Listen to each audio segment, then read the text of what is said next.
اعوذ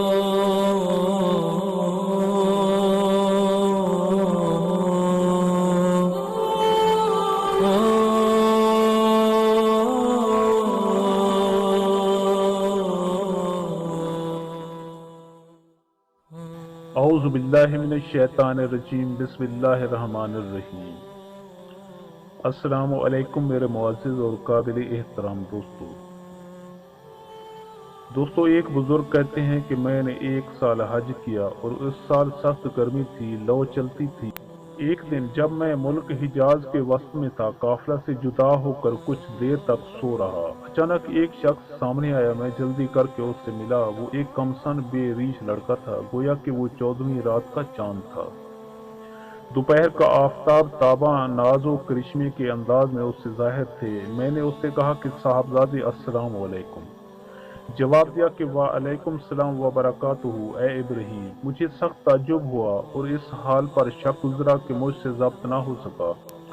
میں نے کہا کہ سبحان اللہ، تو نے مجھے کیسے پہچانا، حالانکہ اس وقت سے پہلے کبھی تو نے مجھے نہیں دیکھا۔ کہا اے ابراہیم، جب سے میں نے پہچانا جاہل نہ ہوا اور جس وقت سے ملا جدا نہ ہوا۔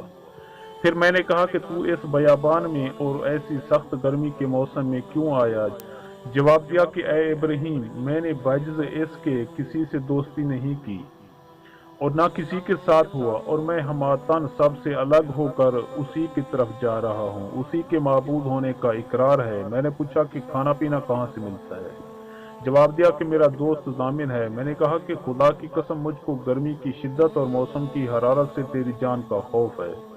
اس نے جواب دیا اور آنکھوں اور رخساروں سے موتیوں کی لڑیاں بہائیں اور چند اشعار پڑھے جن کا مطلب یہ ہے: اے شخص، تو مجھے راہ سختی کے سفر سے ڈراتا ہے، حالانکہ میں تو اپنے دوست کے پاس جا رہا ہوں۔ محبت کھٹکے میں ڈالتی ہے اور شوق ابھارے ہوئے لیے جاتا ہے۔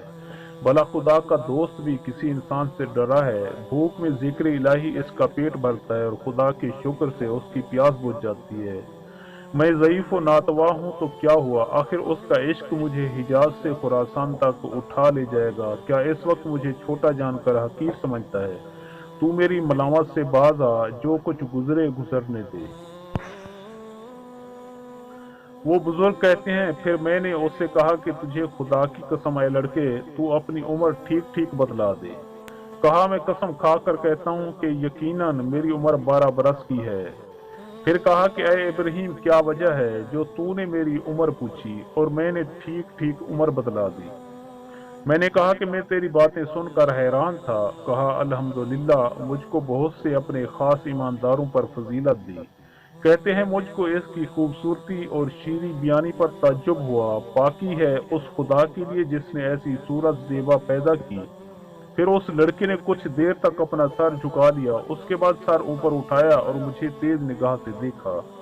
پھر کہا کہ اے ابراہیم، دراصل جدا وہ ہے جسے دوست چھوڑ دے، اور ملنے والا وہ ہے جس نے خدا کی فرما برداری میں حصہ لیا۔ لیکن اے ابراہیم، تو دونوں قافلوں سے الگ ہے۔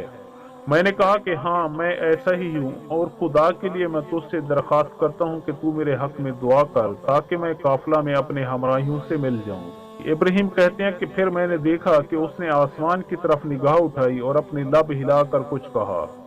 اس وقت مجھے کچھ نیند معلوم ہوئی اور میں بے ہوش ہو گیا۔ جب مجھ کو ہوش آیا تو اپنے قافلہ میں پایا، اور میرا ساربان کہتا تھا کہ اے ابراہیم، سنبھلتے رہو، سواری سے نہ گرو۔ مجھے معلوم نہ ہوا کہ وہ لڑکا آسمان کو اڑ گیا یا زمین میں سما گیا۔ پھر ہم جب اہل قافلہ مکہ مکرمہ میں پہنچے اور میں حرم شریف میں داخل ہوا، میری نظر اچانک ایک لڑکے پر پڑی جو خانہ کعبہ کا پردہ پکڑے رو رہا تھا۔ اس کے بعد وہ خود بخود سجدہ میں گر پڑا اور میں دیکھتا ہی رہا۔ پھر میں اس کے پاس آیا اور اس کو ہلایا تو وہ جاں بحق ہو چکا تھا۔ خدا اس سے راضی ہو۔ مجھے اس پر سخت رنج اور افسوس ہوا۔ میں اپنی قیام گاہ میں واپس گیا اور کپڑا اور ضروریات کی چیزیں اس ارادے سے کہ اس کو دفن کروں ساتھ لے کر واپس آیا، مگر میں نے اس کو نہ پایا اور نہ کسی نے خبر دی کہ اس نے اسے زندہ یا مردہ دیکھا ہو۔ تو میں نے جان لیا کہ وہ لوگوں کی آنکھوں سے پوشیدہ کیا گیا ہے اور میرے سوا کسی نے اسے نہیں دیکھا۔ میں اپنے مکان پر واپس آیا اور کچھ دیر سویا۔ اس کے بعد خواب میں اسے دیکھا، ایک بڑی جماعت میں سب سے اول سردار، نہایت بیش و بہار نورانی پوشاک پہنے ہوئے،